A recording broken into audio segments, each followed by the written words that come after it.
we will start by the establishment of a quorum. Pledge of Allegiance. The Pledge of Allegiance, you're correct. Everyone rise for the Pledge of Allegiance, please. I pledge allegiance to the flag of the United States of America and to the republic for which it stands, one nation, under God, indivisible, with liberty and justice for all. And with that, we will establish a quorum. Madam Clerk, I note the presence of a quorum. Do you concur? I confirm the presence of a quorum. Thank you. The first order of business on the agenda, if the agenda is so approved, does anyone have any questions about the agenda before we begin? Okay. So the first item on the agenda is approval of the January 8th regular council meeting minutes. Is there a motion for approval? So moved. Second. And is all in favor, say aye. Aye. And then there is the January 20th special council meeting. Is there a motion to approve those minutes? So moved. Second. All in favor? Aye. Aye. Those opposed? None? Okay. So the next item we will do is the swearing in of Ms. Joan Verschow, who was appointed councilperson at the January 20th meeting. So Joan, would you please come in to the well? Again. Okay. Right here. This happened before. Yeah. Okay, so raise your right hand and repeat after me. I state your name, do hereby swear I, Joan Verschow, do hereby swear that I will support the Constitution of the United States that I will support the Constitution of the United States and the Constitution of the State of Ohio, and the Constitution of the State of Ohio, and I will faithfully and impartially discharge and I will faithfully and impartially discharge the duties of village council person for the village of Glendale, the duties of the village council person of Glendale, for the village of the Glendale, village of Glendale, according to the best of my ability, so help me God. according to the best of my abilities, so help me God. Thank you.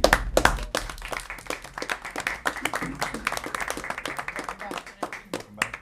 Welcome back. Thank you. Yeah, welcome back.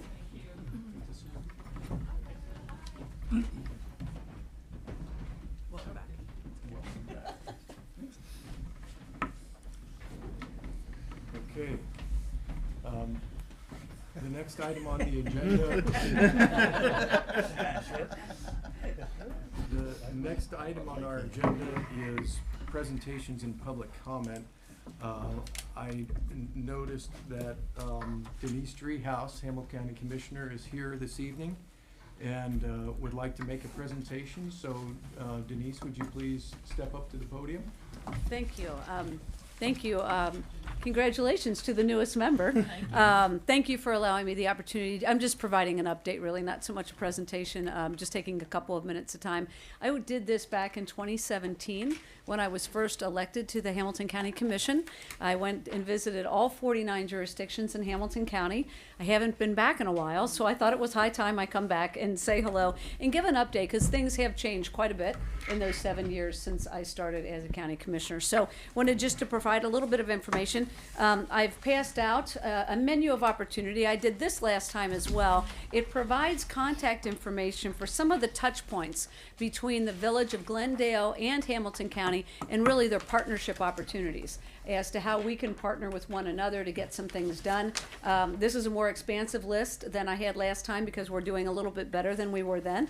But as you can see, there are lots of opportunities, and if you need any information or further detail, my information along with my two colleagues' information is on the back along with county administrators. So I just wanted to provide that for everybody. Feel free to call anytime.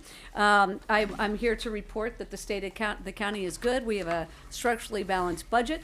Our budget year is annual. I assume yours is annual as well. But things are going well at the county. We are paying competitive wages on all fronts. And we've got things like a parental leave policy and tuition reimbursement, trying to recruit people into the organization and retain people in the organization The reason that's important to the village of Glendale is the same reason it's important to the Hamilton County, which is that our employees serve your constituents and the residents of your village. And so think about 911 operators, think about Child Protective Services, think about the sheriff's deputies, think about the people that work in the courthouse. Those are all county employees. And so we have to be very careful about offering competitive wages and keeping those individuals, once they're well trained by the county, and keeping them to serve the residents. And so I'm pleased to say that we're doing fairly well in that department, and part of that's because we've done a competitive wage study. Women are paid 98 cents on the dollar, by the way, which is pretty good compared to other parts of the country. So happy to report that as well. But things are going fairly well. So I'm going to touch on just a couple of things that have recently, I switched this up a little bit depending on what's been in the news, depending on where I am. And so lately, the Convention Center District has been in the news, quite a bit of hoopla about it. And so the county and the city of Cincinnati have partnered with private entities, 3CDC in particular in this case, to do a renovation of the convention center. We're doing a $200 million renovation, and the anticipation that we will bring in more conventions because of the renovation. Think about updated Wi-Fi, just responding to what's going on in the market right now. But the other thing we need to do, and we know we need to do it, is expand the exhibit space at the convention center. We are not financially in a position to do that right now. It is a very expensive proposition. But in the meantime, we also know we need to renovate in order for that to be successful. And so we're doing the renovations now. The other piece of good news is that a privately developed headquarter hotel will be just to the south of the convention center.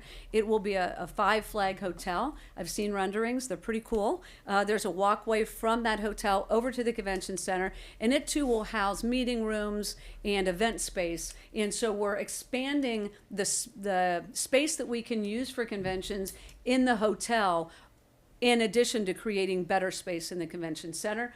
The other piece of that is property just to the east where the Millennium Hotel used to stand. The county purchased that a number of years ago. We've demoed the hotel. I don't know if y'all have been to the Millennium Hotel in the past, but it was not a 5-star or a 5-flag hotel, and people didn't want to stay there. I mean, it was our headquarter hotel. And we couldn't get conventions here because nobody wanted to stay in our convention center hotel. And so we tore it down, knowing that we would build to the south. And so that huge chunk of property right now is green space, and we are going to use it to program inside, outside with the convention center, because through the market, throughout the country, you see conventions using outside space as programmable space for events and for meetings. And so it gives us a really great opportunity here in Cincinnati to really compete in the market that we're in. And so it's all good news.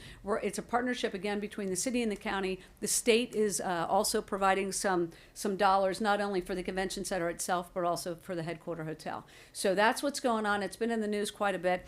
The other thing I get asked about a lot is the lease with the Bengals. It's always a hot topic because the lease last time was not to the advantage of the taxpayers, as you may well know. It's a very old lease, and we're living under that construct right now. We really have no choice until we renegotiate. So the lease expires in 2026. We are currently negotiating. We just had an exec session last week on this. We've got a team of individuals that we've brought together. Some were there last time. Because they've got the historical knowledge as to how that the lease agreement was entered into. But we've got some national partners sitting at the table with us. These are individuals that have negotiated leases in other parts of the country. They know what the market is for an NFL team and what they're getting and what they're not getting by way of the leases, and what the county or the community is participating in by way of the financial stack. And so the last time, the financial stack the county was about 96% in. For building those stadiums, the team was in for about 4%. That is not what we expect next time.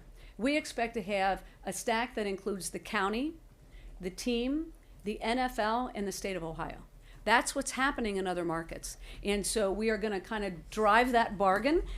We've already messaged this to the Bengals so they know where we're coming into the conversation, or how we're coming into the conversation, and what the expectation is, because we want to compare ourselves to other markets. So I'm hopeful. I've talked to Katie and Troy and some of the Bengals folks, some of the daughters also. They've got their daughters involved in the franchise, which is pretty exciting because they're young and they've got these great ideas. And so we are looking to renovate the facility to keep the team here and to create more fan-friendly environments, not only inside the stadium. Think about standing room only for people that can't necessarily afford a season ticket to every game. Think about also the plaza outside that we're going to activate during game time so that you can spill out into that plaza and then go into the Dora, which is from stadium to stadium, that big area in between the two stadiums.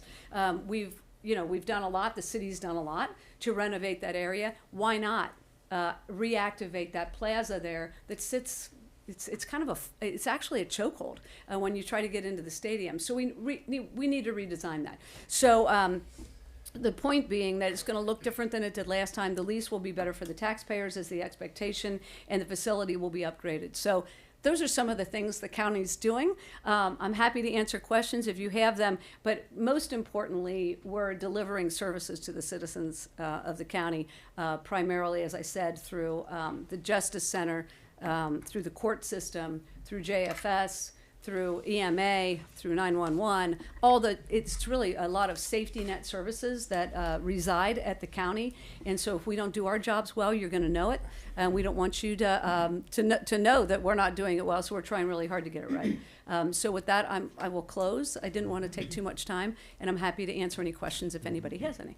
Thank you, Denise, for that update. And are there questions from council for Ms. Streethouse? No? Okay. I have a question, just out of curiosity. How much revenue do the Bengal games overall bring into the county? Any idea? Well, per the lease that was negotiated many years ago, we don't get any of the concessions. We don't get the parking. We don't get, we don't get much revenue at all, other than the ancillary revenue, which is the sales tax and hotel nights. We split that with the city. So there are ancillary benefits to obviously having the team here, but the actual income that we derive through the game days is not where it should be because the lease says the Bengals get the revenue. Thank you. But definitely benefits to having an NFL team in Cincinnati. Yep. Okay, well, thank you again. Okay. I'm sorry. I have one more thing. I apologize, but it's about Glendale.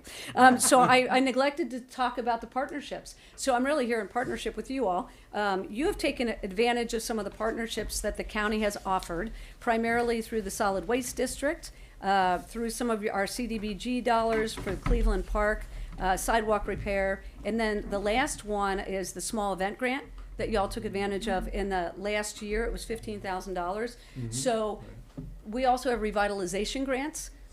You identify the project, we come in as last dollars in and try to finish out that project. It can be hundreds of thousands of dollars in partnership with the county. We allocate about 1.5 for the whole county each year. It's an annual cycle. And so I would encourage you to look at that if you've got a project in Glendale that you're already thinking of, that maybe the county can partner with you. And the other thing is the update on the small event grant. That grant is open right now. It closes on February 16th. So I don't know who in the organization writes the grants. First of all, I want to thank that person because we only have partnership opportunities when you all apply for the money, right? So why make the money available if nobody's going to use it? But the small event grant, which you got last year, that deadline is coming up quickly. So I did want to offer that as well. So David, you can follow up with who that person was. And the project grants, can you give us a little more definition as to what a project? The revitalization grants? We What really sort of things are you do. looking for? We rely on the communities they look different in each community. We've been doing this for a couple of years now, a couple different cycles. And in Cheviot, it was tearing down the Capel building up on Harrison Avenue. In another community, it's building something new or last money in from our perspective. So you know better than we do what those catalytic projects are in this community. And so if you apply for the grant, it's competitive. We never have enough money to make sure, fund all the projects, but And so don't get discouraged if you don't make it the first time, apply again. But they can be catalytic when it comes to these really important projects. And in a community like yours, $200,000, $300,000 might go a long way in trying to help with one of your projects. So I would encourage you to look at that. That one opens in March. Okay. So just so you know. And if you have questions, give me a call. We'll be in Yeah. touch. Okay, thank you. Thank you. Thank you. Thank you. Okay, so continuing on, we'll now shift to public comment. Is there anyone from the public that wishes to address council? Mr. Parrish? And just for the record, please identify yourself and Okay. your address. Will do. My name's Bill Parrish. I'm a resident of 176 Washington Avenue, and I'm also the executive director of the Eckstein Cultural Arts Center at 220 East Sharon Road. I'm here tonight because on January 18th, I sent an email to the village office requesting use of the town hall for, on February 25th, 2024, for the Eckstein Cultural Arts Black History Underground Railroad event, and found it was available. On January 19th, I got a response email stating that the rental rates are currently being evaluated for the town hall and village parks and not to schedule rentals until this process is finalized. He went on to say, but I will ask if it can be rented out at the current $200 rate. Well, I received no formal response over the past week and a half. But today I stopped by to pay the $200 rental fee afforded to me as a resident and nonprofit business. I'm told that the fee is now $600 for everyone, and council will be voting on it tonight, along with new standards being levied to the rental spaces and parks. So I'm here tonight to ask the question, like, how do you deny a resident, a nonprofit business access to a building for the current fee of $200 while the new fee of $600 hasn't been voted on for approval? That's my question to council. So I want to go ahead and, this is an important event. It's the only Black History event that I know of in the village. We were committed, understanding that $200 was what we paid. We didn't know anything about this increase, and the increase hasn't been voted upon. So we'd like to get the $200 fee, and we don't mind after you approve this tonight, if it gets approved, that we pay the $600, whatever fees needs to be paid. But I think it would be honorable if you gave us a $200 fee so that we can continue on with our event and honor what you do after tonight. Right. So council will be voting on the new fee structure, which I have read. And a lot of the reason for that is that the costs of managing and operating the buildings, utilities, everything related to events has gone up. And I understand that, and I don't Gotcha. have an issue. I mean, Yeah. I'm not here to, Yeah. I understand everything that you're doing. It's the Yeah. business of the village and all Right. of that. I Right. think I'm sort of caught in this snafu of that having not been done yet, committing Understand. to a space, having the Okay. people come, already having the numbers of people who Well, are let me- attending, let and me- then just, I understand. Yeah. Let me continue. So, back in the fall, as we were going through our budgeting process, we looked at the real cost, some of the real costs of managing the town hall as it's rented, managing the parks as they're rented. And we looked at some other best practices within the community for what is charged for park shelters and all those types of things. We did not get to actually finalize and vote on this until just this meeting, unfortunately. But I guess I would put to council, would it be all right with council to give consideration to Mr. Parrish's request From late January, you said January 18th. January 18th, From late we January, responded on since we 19th. had not voted yet, and we were, we had not voted on it yet, although we were scheduled to do the increases, we had not voted yet. And I guess I'm being a little more sensitive to the fact myself that Mr. Parrish planned his event based on a $200 fee, and now it's $600. So, what is anybody on council really opposed to doing something like that, to keeping the 200 for now? And We haven't voted on it. We haven't voted on it but, yet. That's- but your deposit was accepted. I understand. Okay, I think we have to. yeah, We have a number of requests for rentals. We put a pause on accepting rental agreements for all rentals until the new fee structures were in place. Mr. Parrish is not alone in this. If we make an exception for Mr. Parrish, I would need to revisit all of those requests, some of which we might not have contact information for, to verify that they receive the same treatment. Well, I think you have to recognize too that when I put in the request, I had no idea, it wasn't communicated back to me that we're in this process of doing this. When it was, then I was told, well, I'll talk to them and see if the $200 fee is okay. Well, I didn't hear anything back. There was no follow-up. There was no follow-up, so I'm basically Did saying, you I would have been have some okay if idea? somebody had come back and said, hey, this is not, but now I'm already committed. I'm already committed to the dollars, and I'm saying, if, Do you you know, have some honor it. idea of how many people have requested? I don't. do you have any idea how many people have For the requested town have- hall? Excuse me, have actually submitted money, have, No, we have not accepted rental agreements or money. but, For- but for you did any ex- rentals. But you did accept No, Mr. Parrish? no, we did not. No, they wouldn't take the His check. was not accepted. Under our policy for rentals, a rental is not confirmed until the rental agreement and the money is received for the rental. When you don't accept So the whatever, check, whatever might have been told to Mr. Parrish about the availability of the date was accurate because the date was available. But that being said, without accepting rental agreements until council had an opportunity to review the fees, as the mayor stated, which we started discussing late last year, then there were no rental agreements accepted. so when so- does when you vote tonight and you decide that these new fees are gonna go into effect, when do the new fees go into effect? Effective tomorrow? Because So, They would be Because- immediate. Because before that, yeah. the people who committed to that, like for me, I'm just renting the town hall. I don't know what all these other rentals have to do. If there are town hall rentals, then that might be a different issue, There are but, no committed rentals. As I Okay. said, we were not accepting any rentals. so I'm At the saying beginning that of this year. as a council, you need to look at the fact that you haven't approved this in council. For it to be official, you have to have it approved here.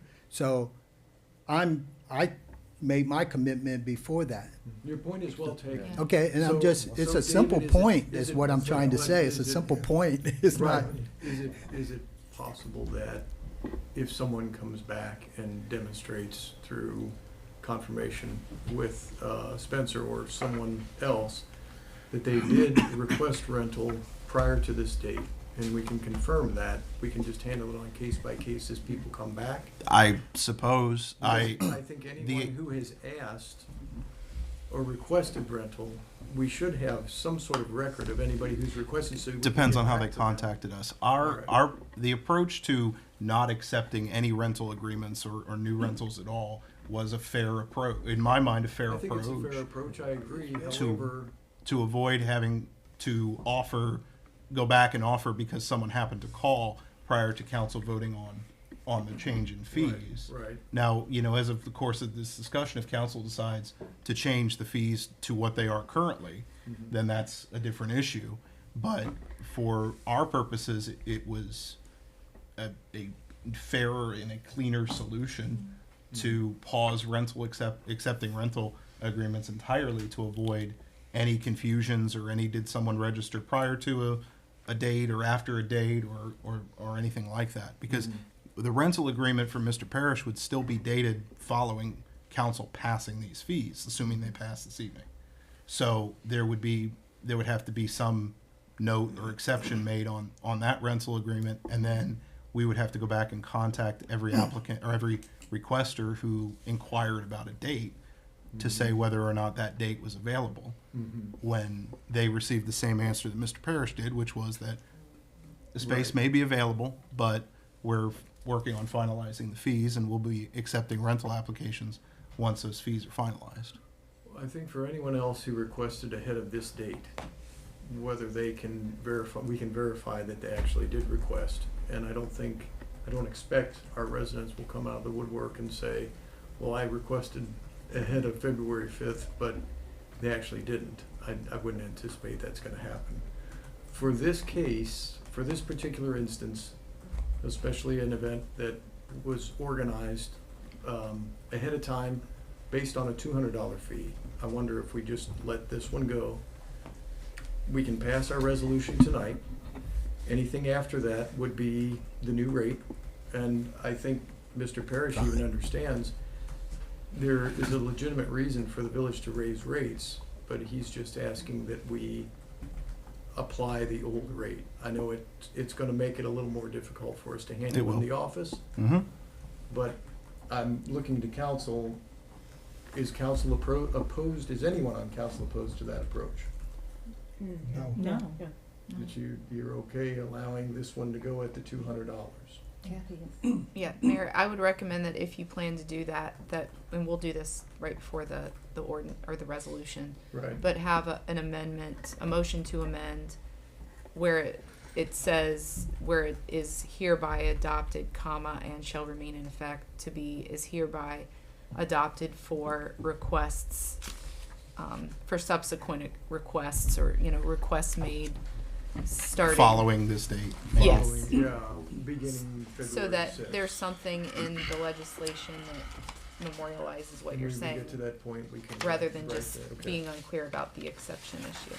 So, But we can. we have some housekeeping to do, but it appears that we can use the $200 rate for your event, Thank you. okay? Thank you, Mayor. And Uh, again, can I ask- yes, Just a question. It will be a $200 rate. The purpose of the retooling of rate structures was our inability in the eyes of the state auditors to accept deposits, which is, again, the reason why we put the hold on. We don't have the ability to accept a deposit, so a $200 rate would include the deposit being included in that rate. So I think you're okay with the $200. That I'm was- fine. I'll that was write some- the check That in was the also morning. a reason to So delay accepting we'll- rentals, because there we'll- was some confusion on my part as to whether we offered at $100 or at $200. Well, it sounds like it's 200, and that's what we'll Mhm. stick with for any of the other ones that come along, Okay. okay? Okay. Is everyone good with that? Let's get to that when we Yeah, get in, because it's only $200 for a non-for-profit. It's Okay. not, it's more than 200 for a resident. We I need to make, understand, we but need to this- make that this change is- to the other one too. what this is doing, and Kathy will help us with the language, is allowing a request that came prior to February 6th to be under the old rates. If we pass this ordinance tonight, the new rates will apply to anything starting tomorrow. And it will only be those rates and not any other types of rates. So is everybody good? I think, okay. I know it's not like a formal vote, because we're not formally voting, we're just allowing this one to move along. Okay. And Okay. anything else from you, Mr. Parrish? No, thank you very All right. much, and I wanted to, this is my first chance to congratulate you as mayor Thank and the you. two new council people, Amy There you go. and Joan. So For whatever good to see you reason- again, Joan, back on here. Yes, I'm kind of off record now, but for whatever reason, I responded to your email, and it kicked back 3 times. I don't know why. That's So, okay. Thank you okay. very much All for right. doing the right thing. I All right. appreciate it. Thank you. Okay, sorry for that segue. Is there anyone else who wishes to address council? Seeing none, we can move on now to our new business. So our first ordinance this evening is ordinance 2024-04. an ordinance authorizing amendment of the 2024 appropriations of the Water Repair and Replacement Fund and declaring an emergency. So, David, can you give us a little background on this? I know we went through it with the Utility Committee in Yeah, so great detail. I think this is only news to you, Nancy, at this point. The village experienced several water main breaks in the month of January, including a pretty substantial one along the 10-inch water main underneath Sharon Road near the 75 overpass. That repair was over $29,000 to make. As council knows, as we set annual appropriations, we budget $25,000 in the in the water repair and replacement fund as a break repair contingency. That having been blown and then some on a water main break, on one water main break with additional breaks to be paid for in hopefully not anticipation of more breaks to come, where I'm asking that we increase that appropriation so we have funds available to make those repairs. This money is in the R&R fund and will remain there if not spent. So it'll be just set aside for future break repairs. So is there a motion for this ordinance? So moved. Second. Second, okay. And is there a motion to dispense with the 3 reads? So moved. Second. Second, okay. Madam Clerk, would you please call the roll? For ordinance 2024-04, to dispense with the 3 reads, Ms. Masenko. Aye. Mr. Basemuth. Aye. Mr. Kreidler. Aye. Ms. Baldridge. Aye. Ms. Fleury. Aye. Ms. Rochelle. Aye. For ordinance 2024-04, Ms. Masenko. Aye. Mr. Basemuth. Aye. Mr. Kreidler. Aye. Ms. Baldridge. Aye. Ms. Fleury. Aye. Ms. Rochelle. Aye. Thank you. Thank you. The next ordinance is ordinance 2024-05, an ordinance amending chapters 33 and 96 of the codified ordinances of the Village of Glendale and declaring an emergency. This, I believe, relates to the question from our member of the public, and is the changes in the rates for renting town hall and for renting park facilities. No. Yes, You're, half of it. I'm sorry. Half of it, Okay. half of it. So, David, if you would just give us that background. I think some of the council people are already familiar with this, but give us some background, and it can be for both ordinances if you wish. So I'll start with ordinance 2405.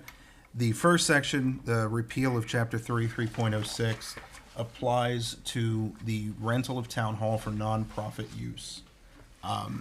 In the past 3 years, we've had one nonprofit rental, and unfortunately, we have reason to believe that it wasn't even used for a nonprofit purpose.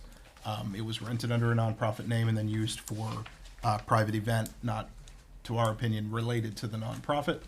That is the only nonprofit rental that we have had up until this date, the present request notwithstanding.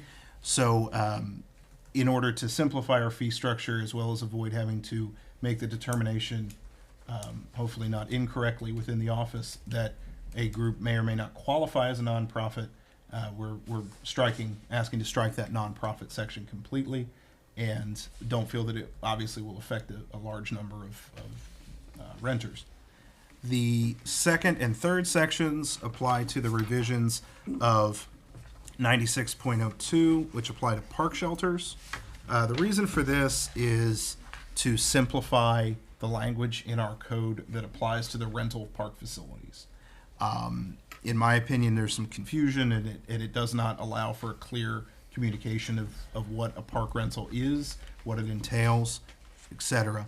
So as you can see on this section, what we're adding or what we're removing and then adding will allow for the rental of 4 different park facilities, 2 park shelters, one at Washington and one at Summit, the soccer field at Washington Park, and then the baseball diamond that includes the backstop and dugouts for Summit Park.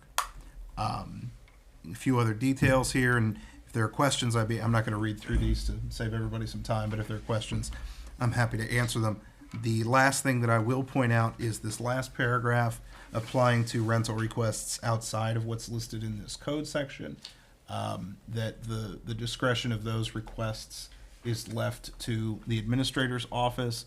If there is a large-scale request that comes in, it'd be referred to usually the Parks and Rec Commission or Parks and Rec Committee for review and consideration. So, if there are any questions, I'm happy to answer them. Are there any questions? Yeah, David? Yes. I understand the need for increasing the fees, the operational Mm-hmm. issues.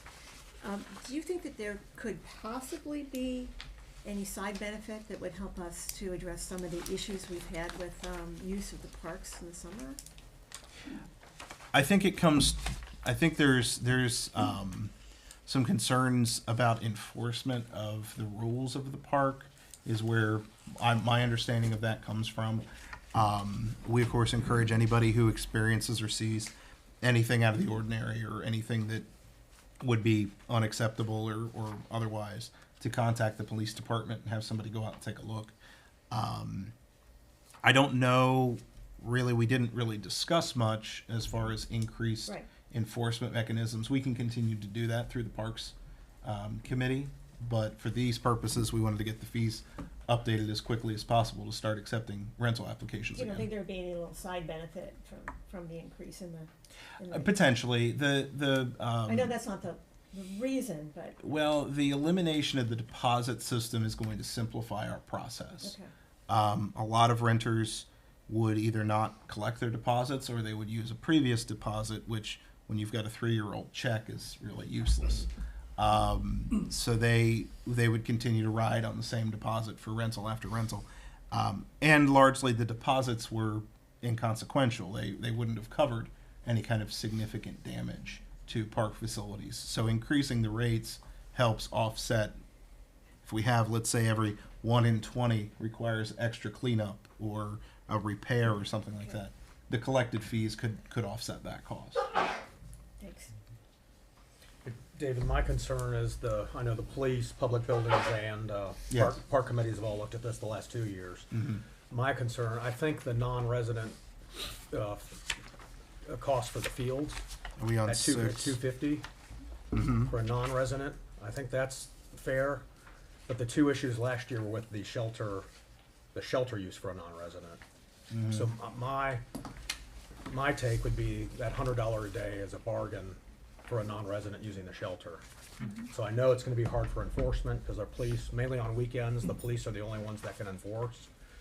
And we know if they're shorthanded, that's kind of the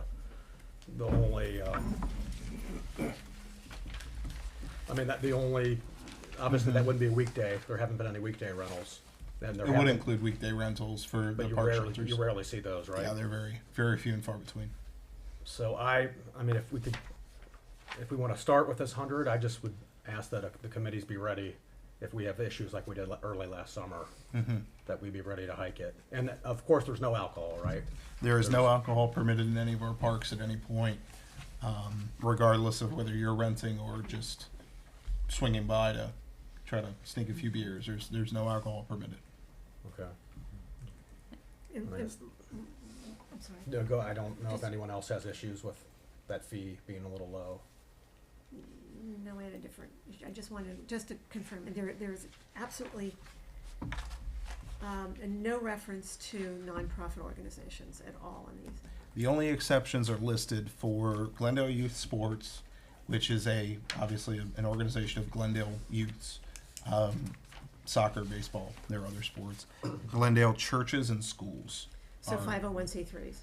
Glendale churches and schools, Church and school, not 501c3. not 501c3s, churches and schools. Okay.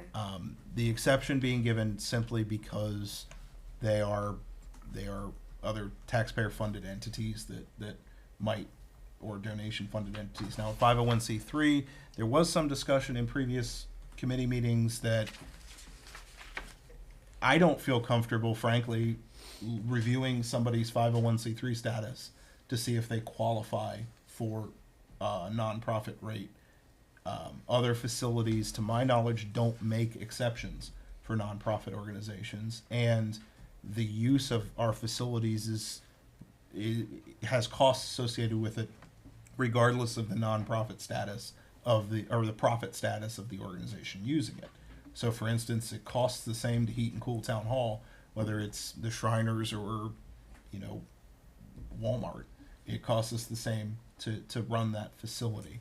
And I think that's been, my understanding is that's the same approach that other rental facilities take. And, in addition to that, as I said, we've had one nonprofit rental in the last 3 years. It's not an in-demand space for Glendale's nonprofits. But they would get, say, HWB, because, Mhm. they wanted to rent something, they would get the resident rate. They would get that is correct. Which is completely reasonable. If it's a resident, I don't yeah. think it's unreasonable at all. Because there are, as we all know, costs to turning on the lights. If you're correct, if they're a Glendale-based organization, then yes, they'd receive the resident rate. So Harry Whiting Brown, Mr. Parrish's Extine, organization would receive the resident rate. So there's only now a distinction between resident and non-resident for Correct. the rentals. Yep. I think, as Will was mentioning, some of the problems that have come up with the shelters seems by and large it's the non-resident rentals just not seeming to have the same level of respect for the facilities and the neighbors. So I agree, it may be that non-resident rental fee needs to be raised again. So the vision would be that this fee schedule would appear in front of council every January for review and approval. Okay. And as we work our way through, various programs and things, there might be additions to this fee schedule. It keeps fees centralized in one spot. Now, as fair warning, I might not accept rental applications until that first January meeting. But so we'll change it in don't December. call, or we'll change it in December. Change it. But Let's be prepared. if council wants to up that fee, or if the committee wants to recommend upping that fee, then they can do so, and we can make the change with the new fee schedule. Is there a suggestion now as to what this fee should be other than $100? And there could be a friendly amendment to this ordinance if someone feels strongly about that. The rest of council agrees. I would start with 200, just for the shelter. Does anybody know what a typical shelter rate is? Not to belabor it anymore, but I'm trying to understand my notes. I called all of our neighboring communities to ask about this. what'd you get? Um, Average. I'm struggling to understand my own notes. I mean, some of them, it's not even an option. Evendale doesn't have an outdoor pavilion that you can get to without a key, so it doesn't happen there. You have to be a resident. Springdale has no pavilions, and so that they do have indoor spaces that are rented. They don't have any evening rentals, whereas if you get our town hall, you could be in there at night, but you have to have it for the whole weekend, again, because of the cleaning, and that's the thing there. And then Sharonville has a resident, non-resident business. But I didn't write down the price on the Sharonville. Okay. So, I mean, ideally, you'd have a half-day rate on the weekend, but it's gonna be up to the police to enforce on a Well, weekend, which isn't, it's not something I wanna. Let's focus on the shelter for now. Well, that's what I Does mean. anybody care to make a friendly amendment to a different rate and see if it passes, I or do we would, wanna I'd just like go? to do 200 for a full day. You making Ideally, that? I'd like to do 100 for a half day, but I don't think Okay, we can. wait. we have to act on the ordinance first, so Yeah, the when we're resolution. back formally with the resolution, I'll. When it's on the table? Yeah, Gotcha. I'll- Okay. So is there a motion for the ordinance itself? So moved. And is there a second? Second. Okay, is there a motion to dispense with the 3 reads? So moved. Is there a second for that? Second, Okay. And now that the motion is on the table, are there any suggested changes to this ordinance? I think everything looks fine, but I would say for non-resident park shelter. That's We in have the to wait. resolution. That's the next one. Oh, I'm It's sorry. two We- separate we- pieces. we- You're right. This We is have just to the code pass amendment. the language first. Gotcha. The rate is in the next ordinance. All right, so Madam Clerk, would you please call the roll for ordinance 2024-05? For ordinance 2024-05, to dispense with the 3 reads, Ms. Masenko, Aye. Mr. Basement, Aye. Mr. Kreidler, Aye. Ms. Baldridge, Aye. Ms. Fleury, Aye. Ms. Rochelle. Aye. For ordinance 2024-05, Ms. Masenko. Aye. Mr. Basemuth. Aye. Mr. Kreidler. Aye. Ms. Baldridge. Aye. Ms. Fleury. Aye. Ms. Verchel. Aye. Thank you. Okay, thank you. So, the, next then is the, resolution 2024-11. And, this resolution is the one that is related to the rates. So is there a motion for 2024-11? So moved.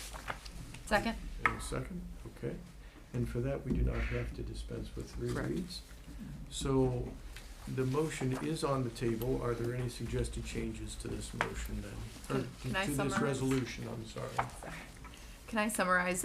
The motion would be to amend Resolution 2024-11 to add the language in Section 1 after is hereby adopted to state, beginning on February 6th, for requests beginning on February 6th, 2024, and for a second amendment on the Exhibit A to change non-resident park shelter fee to $200 per day. Okay, do we want to take those one at a time? We can do it either way. Okay, let's take them one at a time. The first is the timing issue. Is there a motion for that change? So Okay. moved. Okay, Second. okay, all in favor? Aye. Okay, is it okay to take a voice vote there? Yes. Okay, so that changes our language, that this will be effective February 6th, For requests. for requests, February 6th. And then for the rate, it was suggested during the previous ordinance, but let's, again, is there a suggested change there? That we change from $100 to $200 For just the park shelter. for the which- park shelter no, for for the pavilion. non-resident. Motion to amend Resolution 2024-11, Exhibit A, for park shelter non-resident rental to be $200 per day. Does that agree with what That's you? both Washington and Summit. Yes, Yes. Perfect. for all parks. Is there a second for that? Second. Okay, all in favor? Aye. Aye. Okay, thank you. So there are two friendly amendments. And now, let's just take a voice vote for the resolution itself. Does that make Roll sense? call. Or a roll call vote? For resolution as amended. As amended. Yes, as amended. For resolution 2024-11 as amended, Ms. Masenko. Aye. Mr. Basemuth. Aye. Mr. Kreidler. Aye. Ms. Baldridge. Aye. Ms. Fleury. Aye. Ms. Verchel. Aye. Thank you. Making this off in the meeting itself. Okay, thank you, everyone. Arduous process, but we got through, and I think we did it the right way. So now, our next order of business is reports from the mayor, village administrator, and standing and special committees. So, for the mayor's report, a couple of things that went on prior to this meeting, but still applies to the month of February. Our fire department held CPR training here at our fire station for all residents, and I'll let the fire department committee report on how that went, but I think that was a wonderful service provided by our fire department for our residents. Our strategic planning survey is ongoing, and it is still open online. It will stay open until February 12th, so if you have not taken the survey, please do so. It will be valuable for our strategic planning, which we'll get back into as soon as this survey gets done. So probably next month, we'll be having some additional meetings there. And then finally, Glendale Youth Sports has announced that registration is open for spring 2024. Sports include soccer and baseball. So anybody you see, anybody who's watching, please register so we know who's going to play, and we can have some good activities for our youth here in Glendale. There were no births to report this month. However, I will note, I ran into at least one couple with I think a 2-month-old baby, and reminded them if they alert the village office, we'll plant a tree for their baby in their yard. Hopefully they'll call and let us know that that their baby was born. There were 3 deaths reported. So Milna Burchnell passed away Friday, January the 5th at age 91. Michael Hinchin passed Tuesday, January 9th at age 78. And Robert Bob Carey Jr. Of the Carey family of Glendale, Monday, January 15th, passed away at the age of 64. So for those people, may we please have a moment of silence.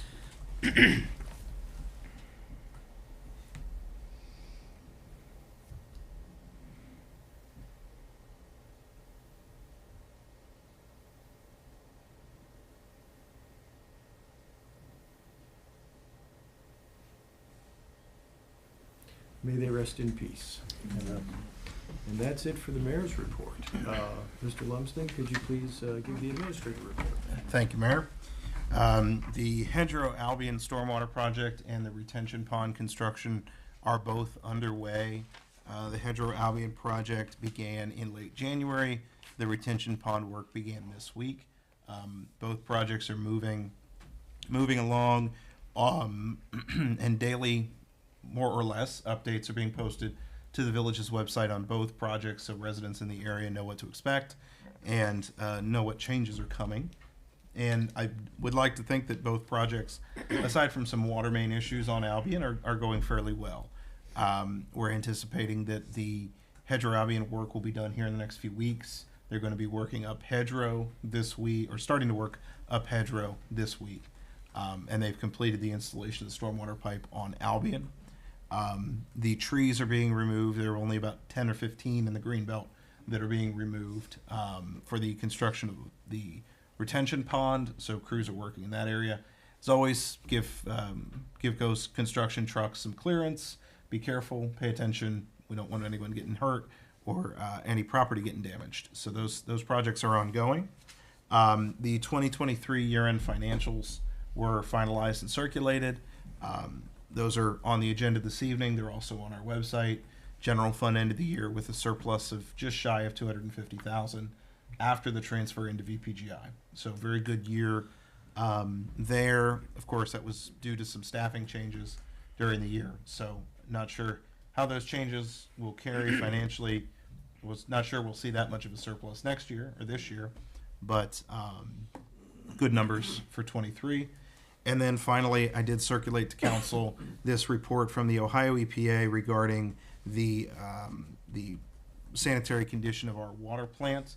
Unfortunately, in these meetings, it seems like every month, except for this one, luckily, we hear complaints and concerns about the quality of the village's water operation. The EPA found that we do not violate any state of Ohio safe drinking laws, and listed a number of accomplishments that our utility has made over the last year or two to improve our utilities. So big thanks to Kevin and his team as far as the work they've completed, and we're proud to continue to provide high quality drinking water to the village. If there are any questions, that's my report. Thank you, David. Madam Clerk, would you please call the committee reports? Absolutely. The Finance Committee, please. The Finance Committee did not meet. David just mentioned the good news about the surplus. And I would say probably in April, I'll be in touch with all of you to get something on the schedule. I'm meeting with Mike, and David this week to touch base on the early reports, the early first quarter numbers. So that's it for Finance. Thank you. Fire Committee, please.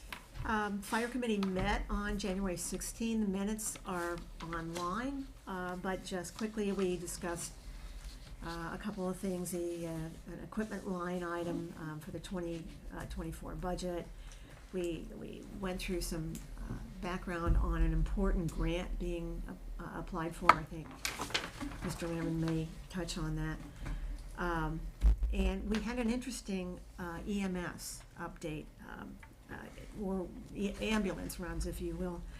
In 2023, we had 155 ambulance runs within the village. That's down a hair from the year before. But of our 42 members in the fire department, 21 of them are now certified as EMS and authorized to go on calls. That's phenomenal.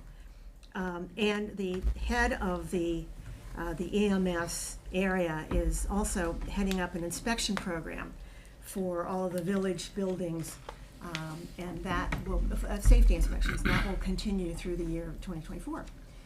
And other than that, I don't see us meeting this month, maybe have a quarterly review in March, but nothing in February. Everything's going so well. And to prove that, here's Assistant Chief Lehrman to take it away. Thank you, Councilwoman.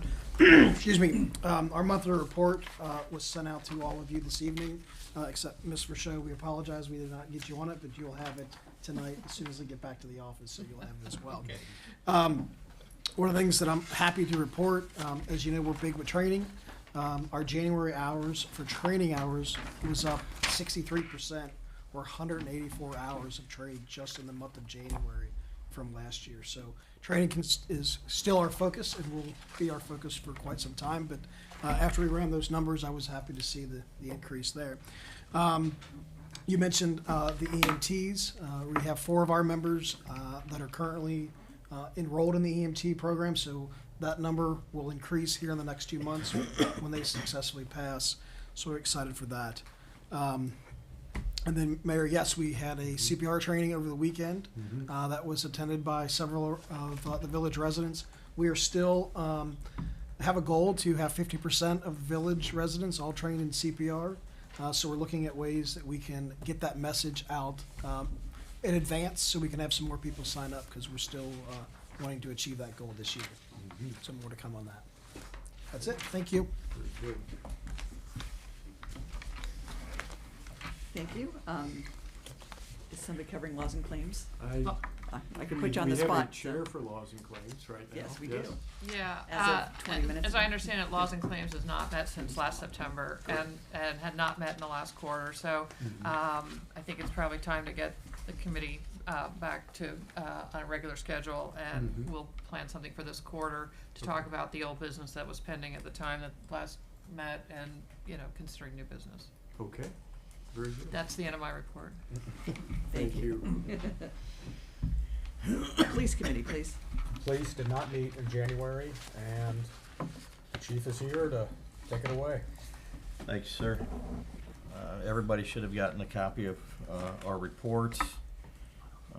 The one thing that sticks out and makes me mad is the $57,000 in theft, burglary, scams.